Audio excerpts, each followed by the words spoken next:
are not safe in child protective services, and they won't give them back to their loving families because they're making money. This is a legal system that you're going into. And if you don't know the rules, you will be chewed up and spit out.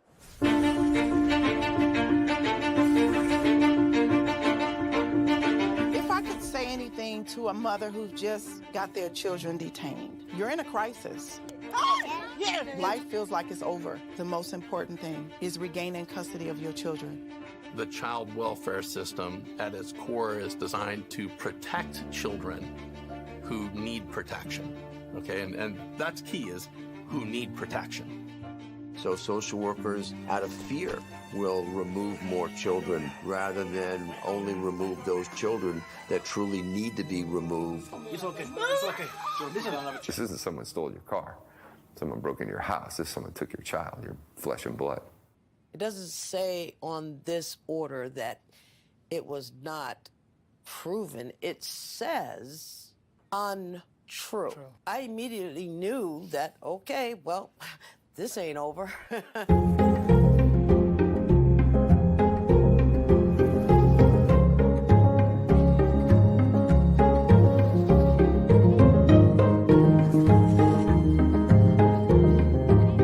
Were there signs there? Were there no signs? Did I miss them? Did I catch them? At this point, I honestly don't know. Families only get a finite amount of time to reunify. I came into this field to help families, not destroy them. The difference between the criminal system and the child welfare system is substantial.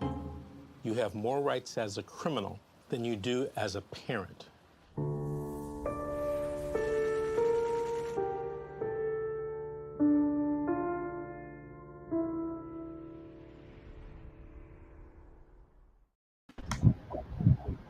Hello, everybody.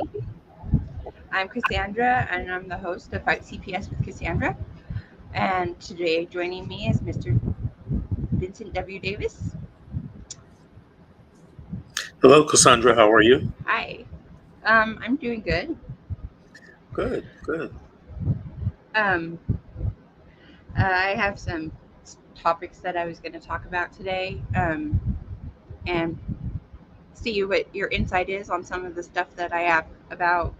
The first one is the what to do when you go into the ER, right?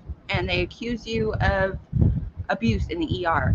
I was reading an article about it, and there's this lady who said she took her 9-year-old daughter into the ER, and then a couple weeks later she took her son into the ER, and the nurse was like giving her suspicious looks, right?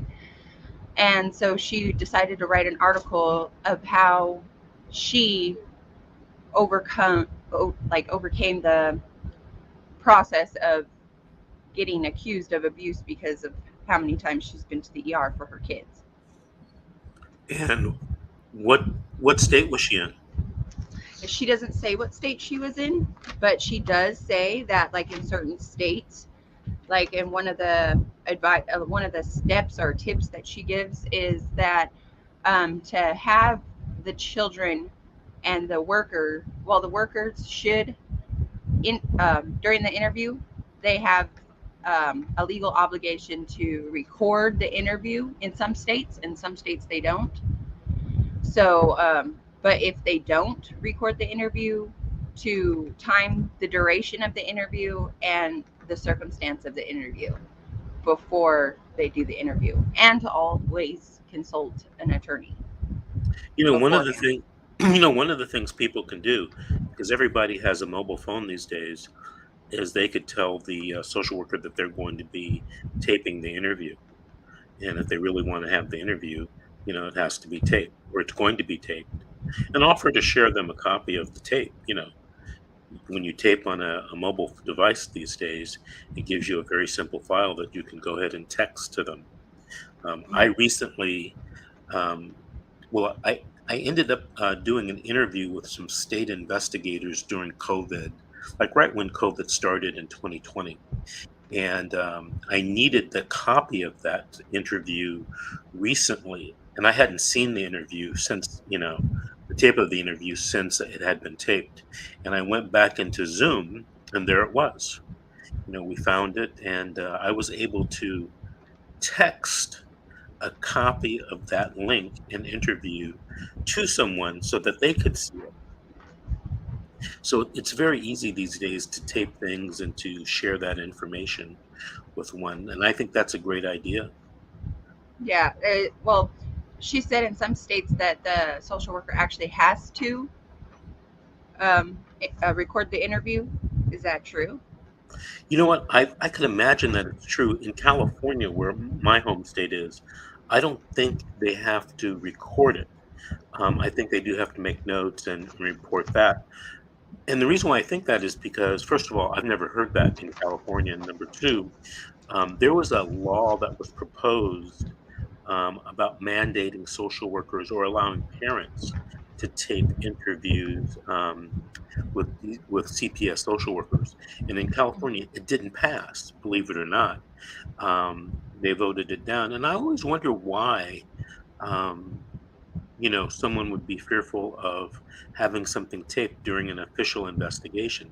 Because inevitably, what happens is you're interviewed by the social worker and you say ABC.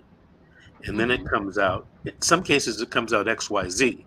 And then some cases, it comes out CDE.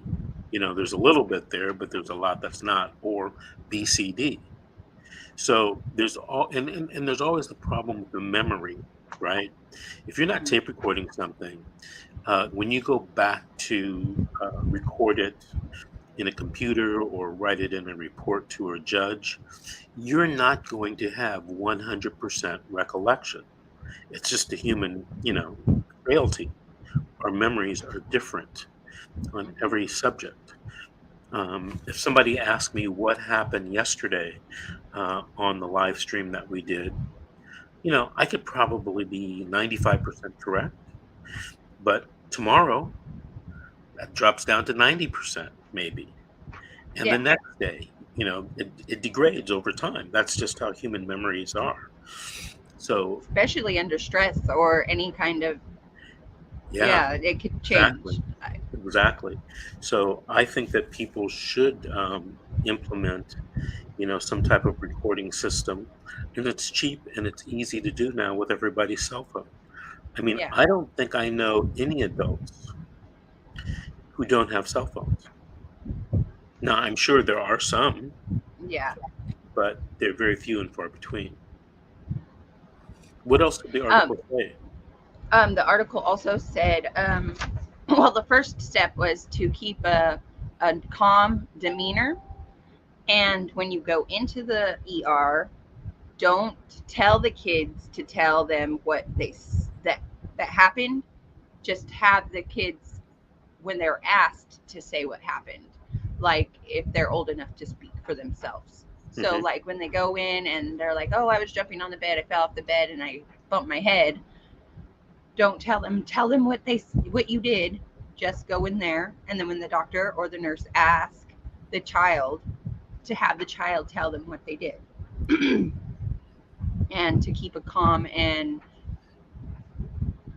positive demeanor about the whole thing. Don't try to argue or get angry about them accusing you if they do accuse you, because that can set off somebody to think that you're trying to hide something. Right. Did the article talk about that sometimes when you're in the hospital, not necessarily the ER, but sometimes when you're in the hospital, that there's a belief that that nurses or social workers will turn, an accident or medical malpractice into child abuse to protect themselves. Have you ever heard that theory before? No, I haven't actually. Let me give you an example, because this just happened in the case that I did up in Northern California. I won't say the county. Client took a child to ER based upon some respiratory illness. And apparently the respiratory illness was real. But during the stay in the ER, something happened to the child. We believe that the child may have lost consciousness and that the child was administered CPR. Now, for small children, the way to do CPR is different than the way to do CPR in an adult. And if you do it the wrong way, you could end up, cracking some bones, some ribs. Oh yeah. And that's what happened in this case. And um, the hospital administrator, who happened to be a medical doctor, who happened to be an expert, quote unquote, in child abuse, opined that the injuries took place while the child was with the parent, not while the child was at the hospital. Now, the incentive for doing this was if the judge finds that it's child abuse, the parents can't sue the hospital for medical malpractice. Get it? Yeah, that's horrible. So, over the years that I've done this, over 30 years, I've seen things like this. Well, in that trial, we ended up having a trial, right? We got an expert medical doctor ourselves, and then we did some discovery where doctors at the hospital were opining that the injuries couldn't have taken place at the parent's home. It could have only happened while the child was in the custody of the hospital, intensive care and emergency room. Now, I don't want to get into all the facts, they get a little complicated. At the end of the trial, the judge found that the parents were not negligent and hadn't done anything wrong. And, the case was dismissed and closed, and the parents got all their children back. In this particular case, because of that one child that was injured and detained, they detained some other children as well because they thought that, the parents were a danger to all the children. And the judge dismissed the case. Well, the obvious effect of this is that if the parents didn't do it, then it happened at the hospital.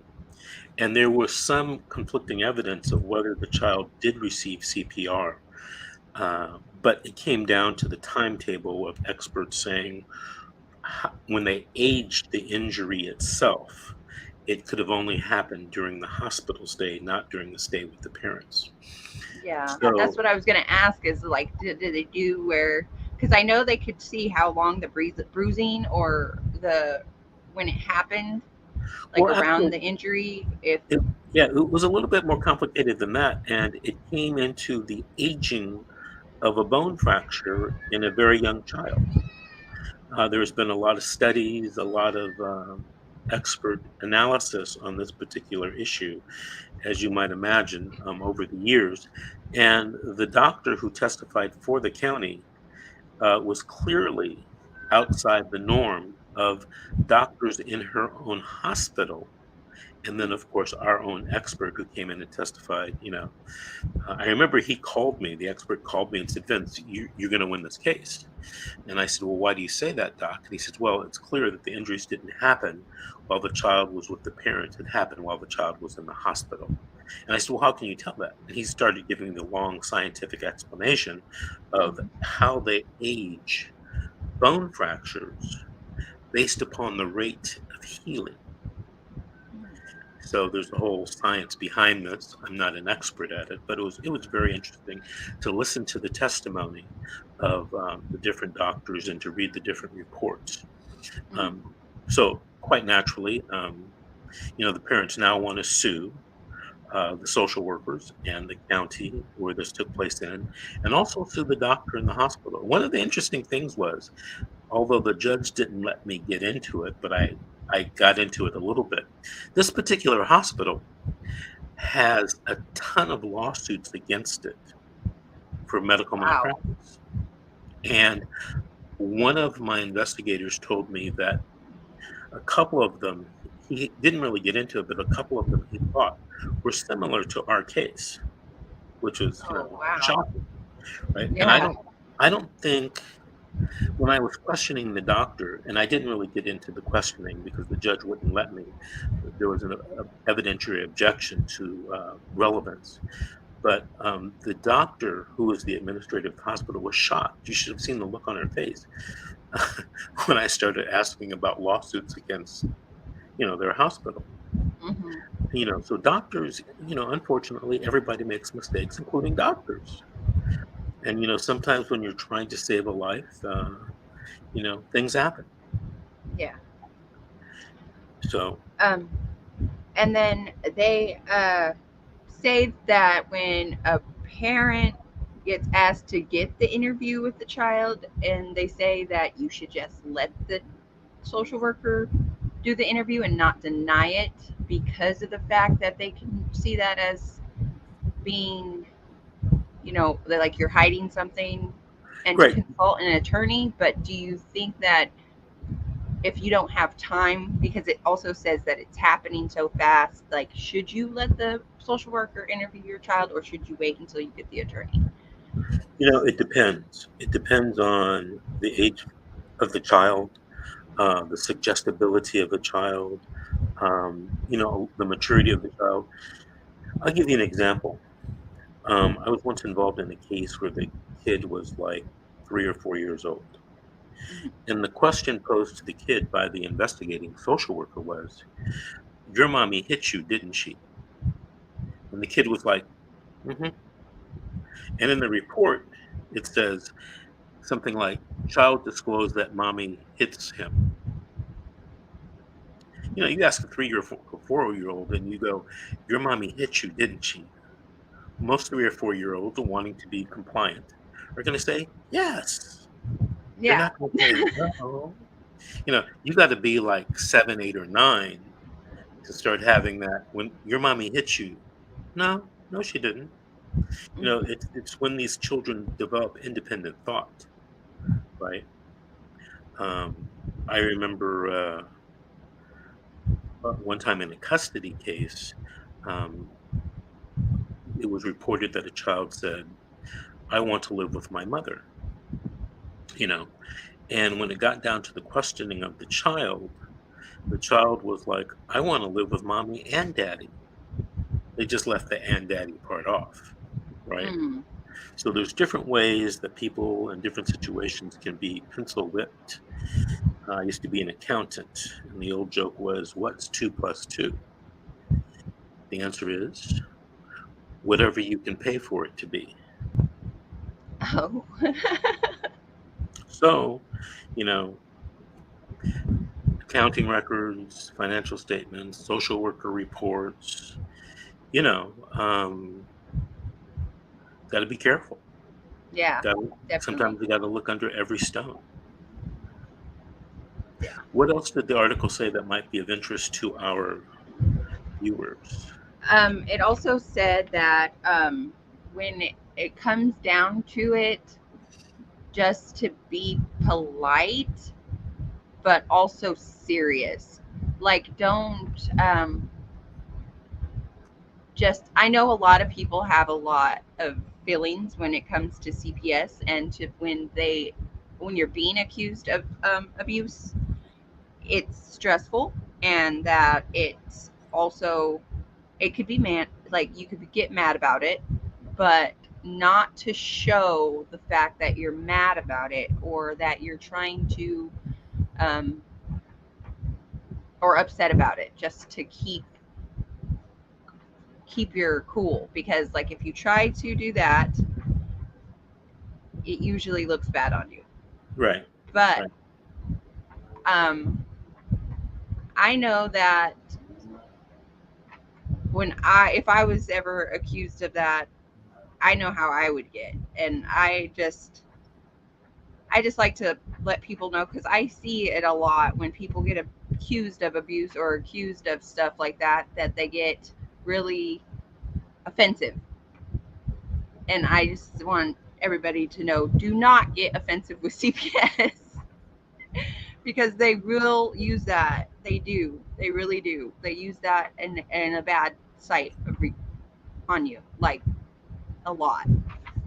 So keep calm. Don't argue. And consult an attorney is like the number one thing they say on there, is consult an attorney. like as soon as possible. Right. Hey, Cassandra, look at this question from Rachel Trejo. She says, "Hello, Cassandra. I am not sure if it was you or another person that talked about a person we would have to hire to document the bonding between child and parent. If you have the name of professional, can you please let me know? Thank you."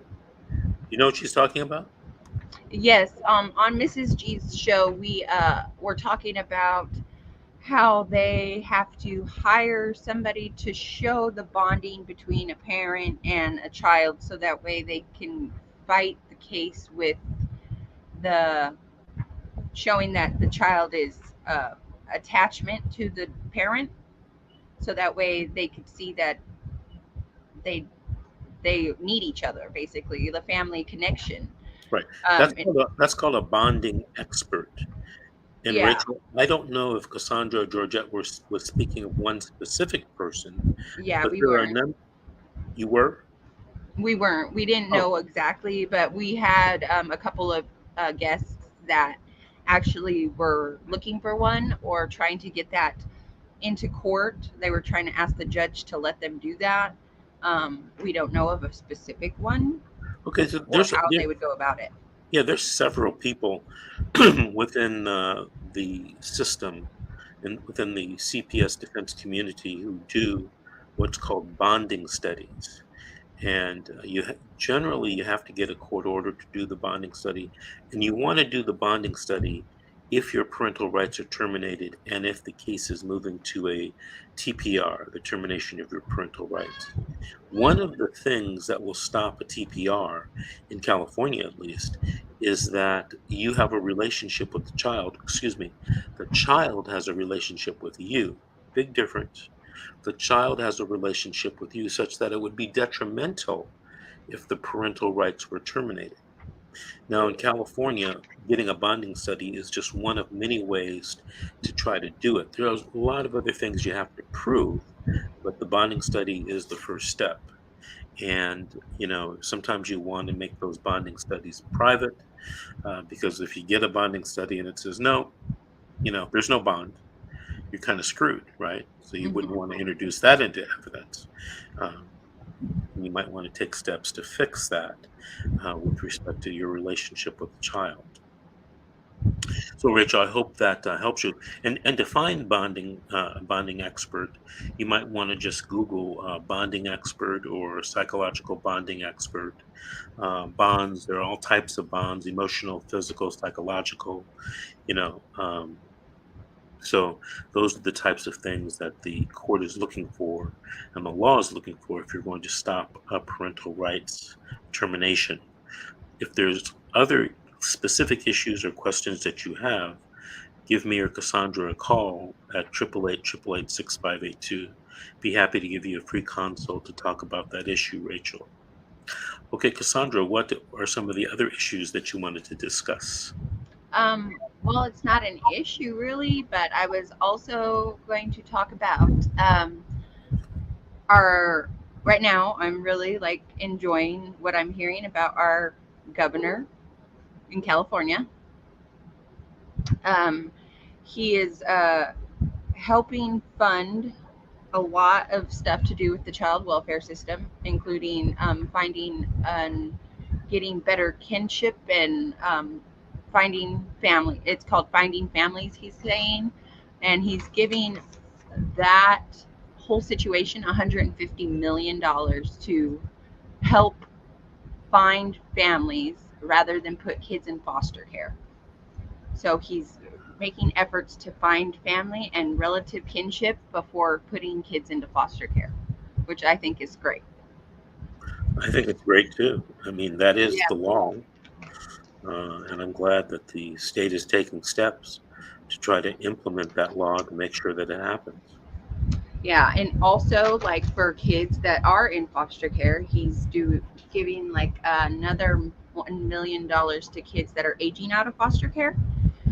For when they age out of foster care, he's giving them money so that way they can, because when they're in foster care and they get out of foster care, they don't have that ability to like function as normal kids do because they didn't have their parents to guide them, as much when they are aging out, especially group homes, and they're not individually cared for as much as a child with his parents or in a family setting foster home. Right. One of the worst things about our system, the way it's set up now, is we want to protect children from parents. And, we separate them and we warehouse them in foster homes and group homes if they don't get adopted. Not every child's going to be adopted. And then when they turn 18, it's like, okay, see you later. Yeah. Right. And then they don't have that family bond with their family to when they fall down and get hurt, like out in the real world, they don't have the family to turn to and ask for help as much as regular kids that grew up in their family home and have something to fall back on. Right. And that scares the heck out of me. Like, I'm like, I just don't want my kids to feel that way, because my girls are older.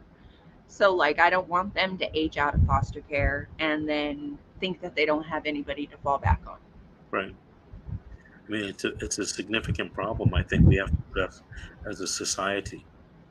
We're all worried about the crime, not the rehabilitation. We're all worried about protecting children, sticking them in foster care. But what happens after foster care? Life goes on. And especially what happens in foster care too. A lot of things that happen in foster care are horrible. Like, I've heard my daughter actually said that she sees kids fighting in there, and then when the people come to look, they turn around, they stop, and then when they turn around to go back inside, they start fighting again. Like, and they videotape it, and it's way out. I'll tell you a quick story. This happened many years ago. I was appearing in front of, she's now a very experienced juvenile judge. I was appearing in front of kind of a new judge, maybe new to dependency, and I think maybe even new as a judge. And, very smart woman and very conscientious. And I was representing a woman who was trying to get her daughter out of a group home. The interesting thing is that she had already gotten her son out of a group home, but the social worker wasn't recommending the daughter. And I forget all of the reasons why. And my client was telling me the type of environment she was living at the group home. And we go in the back in the judge's chambers, all the attorneys and the judge, and I make the following statement. Your Honor, my client informs me that she's Caucasian. The girl is Caucasian. She's been placed in a group home that is all, not majority, all Latino and African American.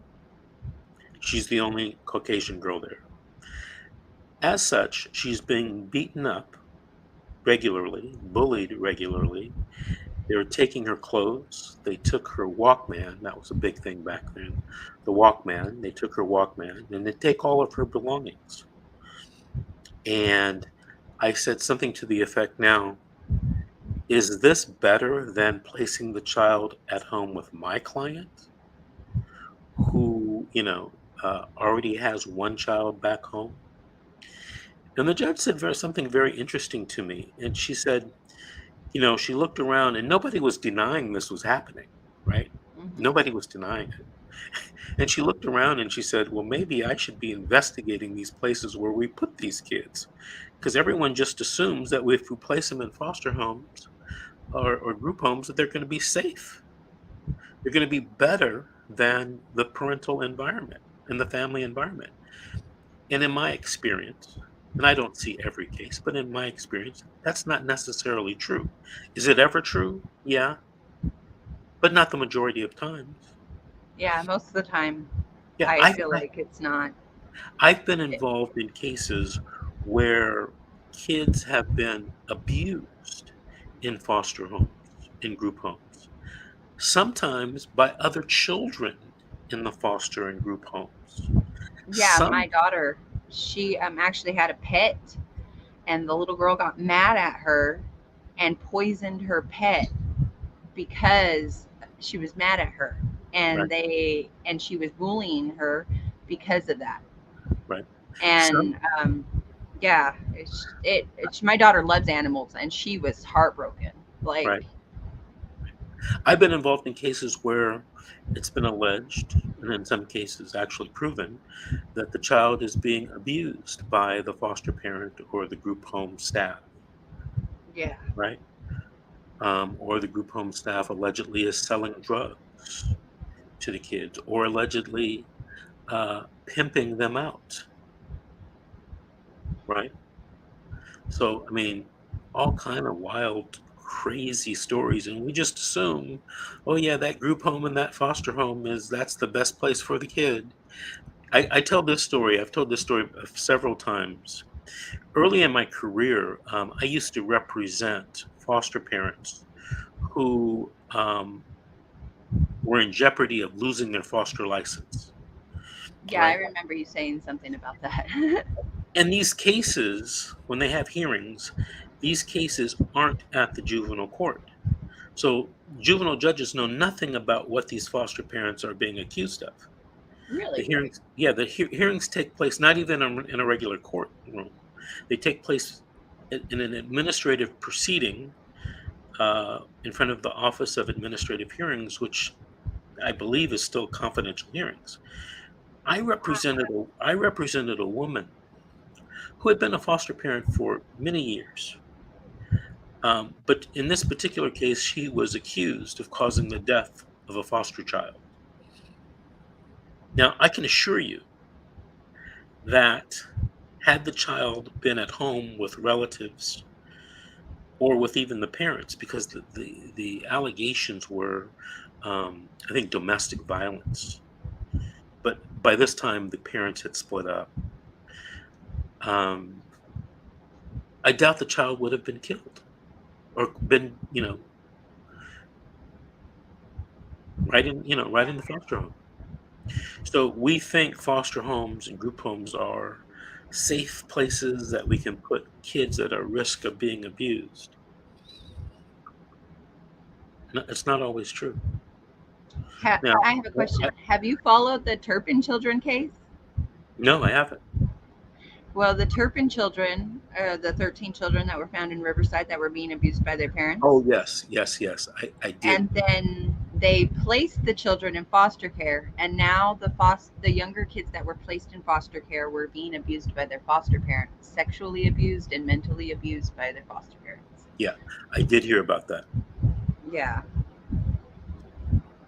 So, that's like, it's sad that that's how broken our system is, that they get them out of abuse and then put them in abuse. right.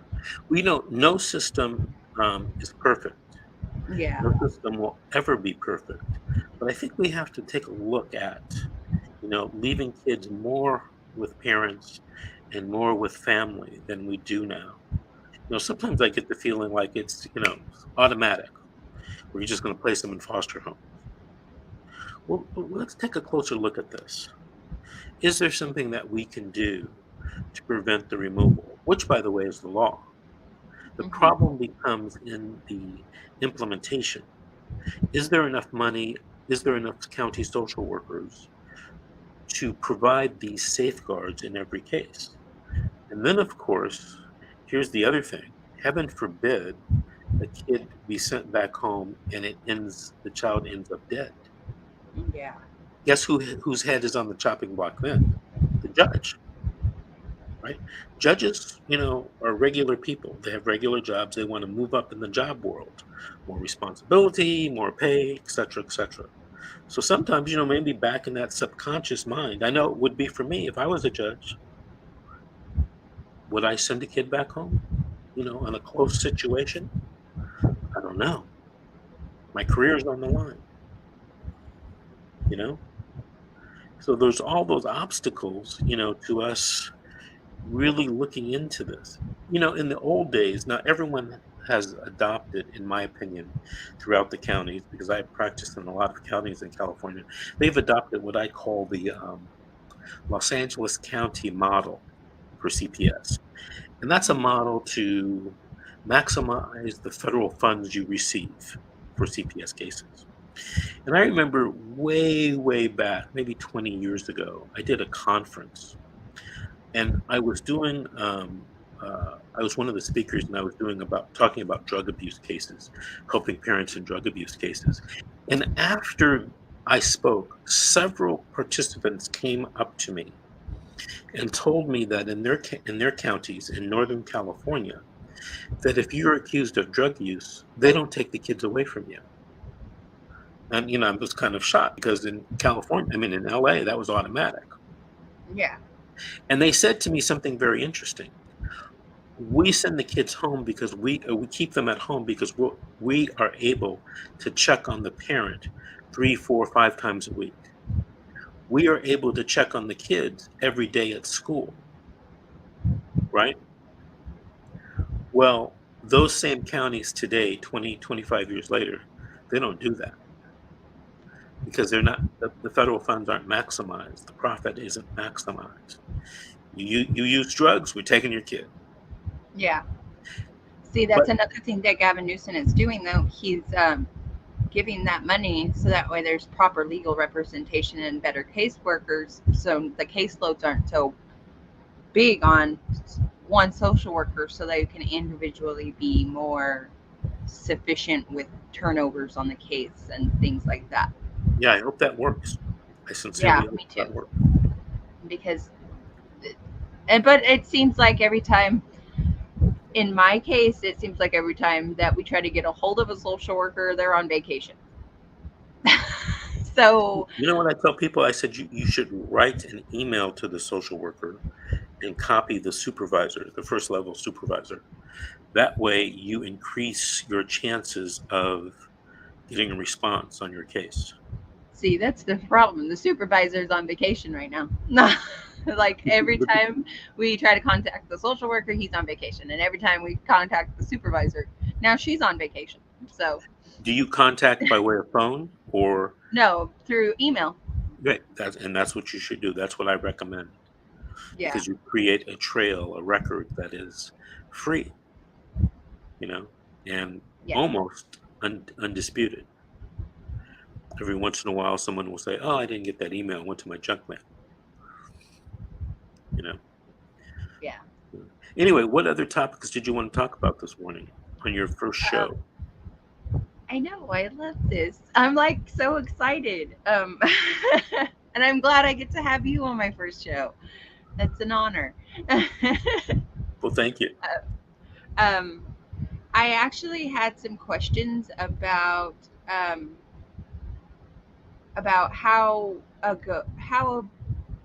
do you think you should go about, like, when your case is being like how I said, like, I'm having to get a hold of these caseworkers, but nobody's getting back to me. Like, what should I do about that? Like, is there anything I should do, or is it like I just have to deal with it? No, you should probably talk to your attorney. And as a matter of fact, I don't know if anybody's ever mentioned this to you, Cassandra, but it is the very rare case that I want my client contacting a social worker. Exactly. That's what I'm trying to. Well, see, the whole thing is, it's hard for me because my services aren't. I don't have services anymore. Were your services terminated? Yes, and so my attorney, she says that she can only do so much.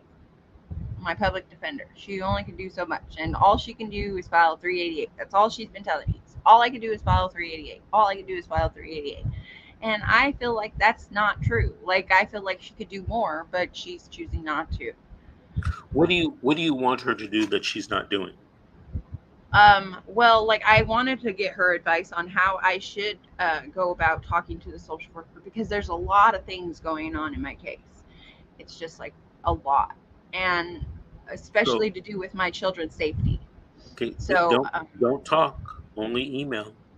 Yeah, so I have somebody like emailing them for me that is a social worker also, but she doesn't work for CPS. She works for somebody else as a social worker who is a former foster parent to my children. and she's known them and me before the whole CPS case started. And she's trying to help me by doing that because of the fact that I don't want to contact the social workers myself, because of the fact that they might try to use that against me or something like that. You know, I don't.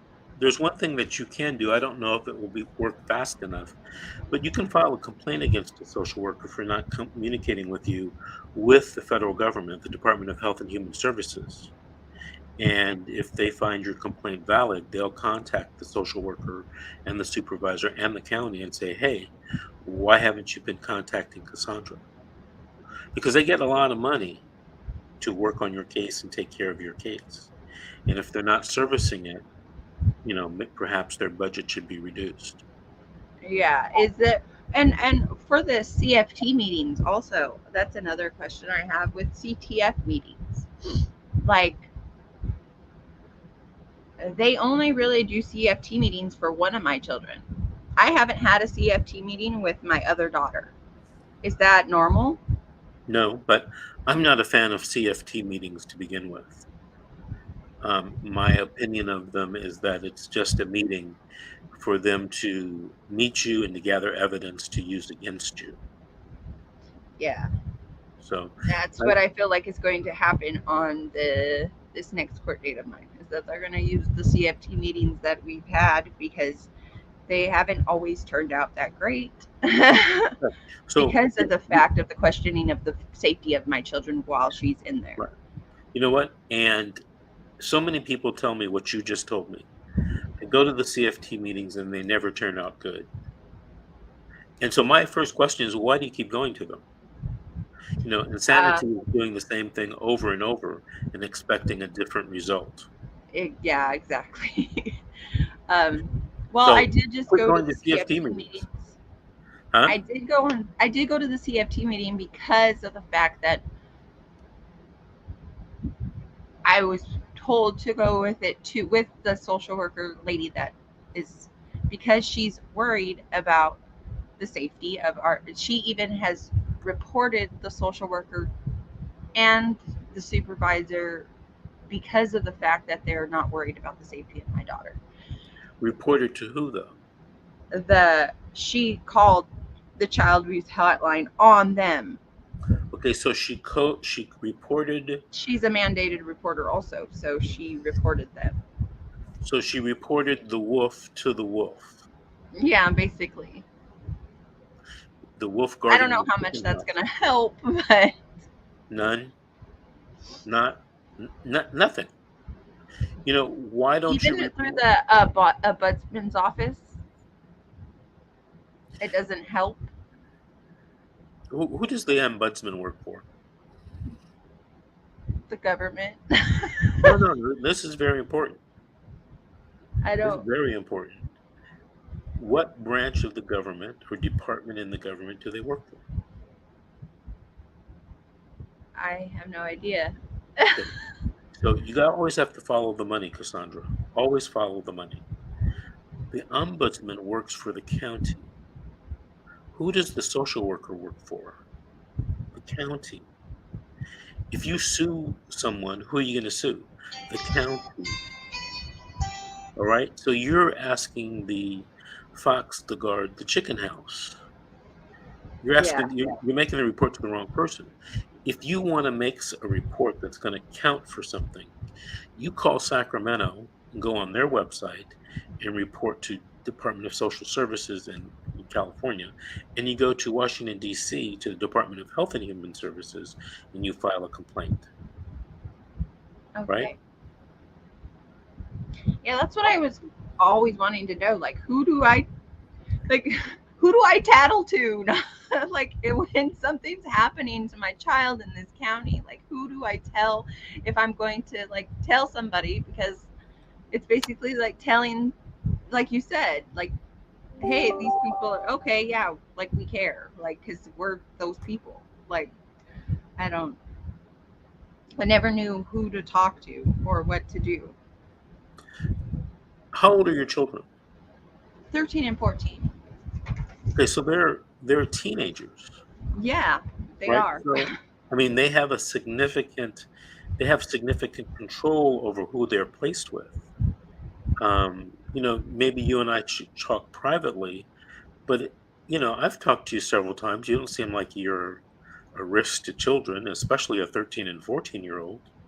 Yeah, So maybe I don't feel like I was a risk to them when they got taken about 5 years ago either.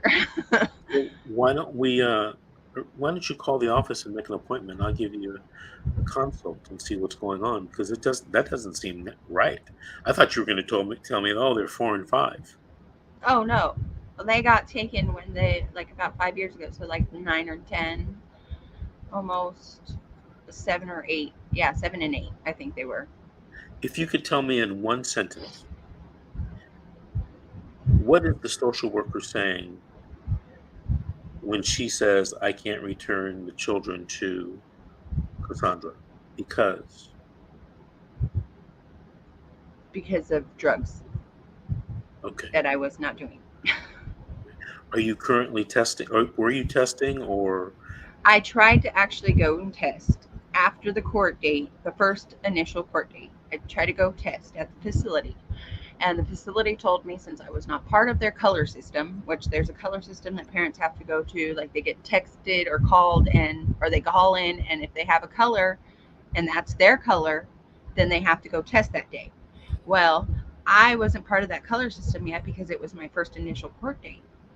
And so the judge told me to go test at one of these facilities, and I chose the facility in my town because I needed to get back to town from where the courthouse is, which is out of my town.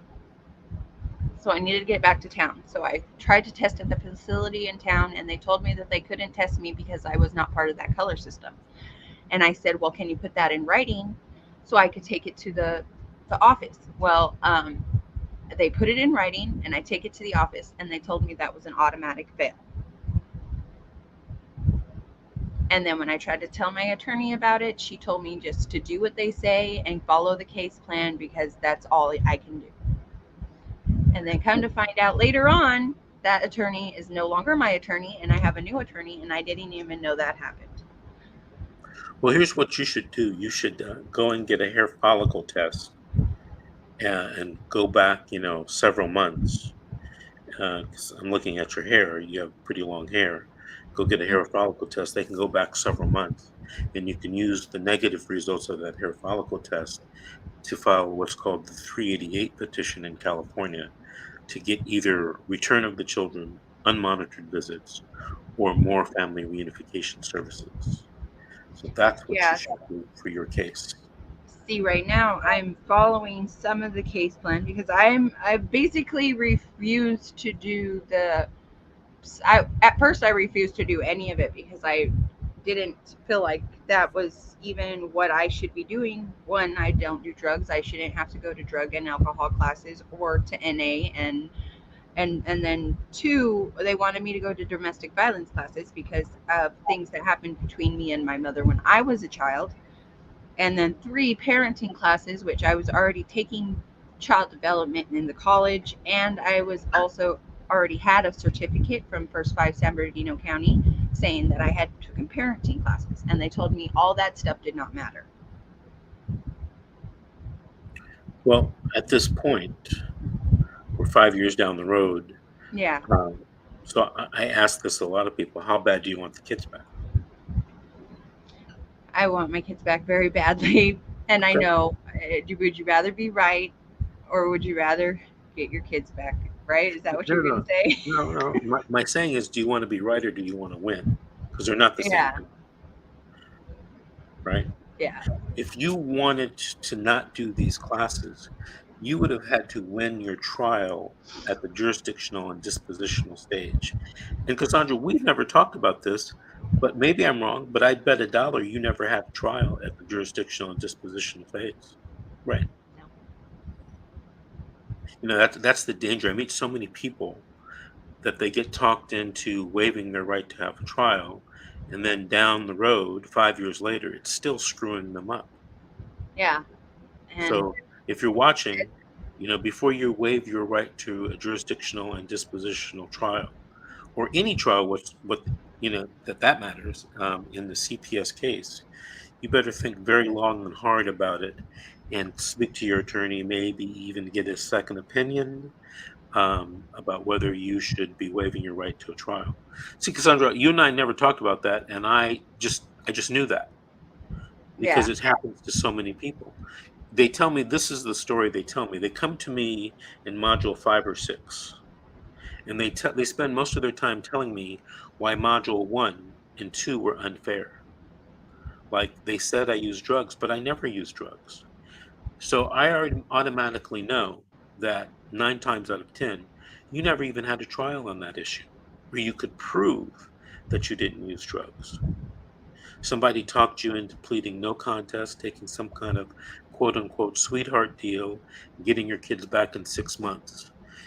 I'm here to tell you, after 30 years of doing this type of law, in most cases, not all, in most cases, that's the worst strategy in the world.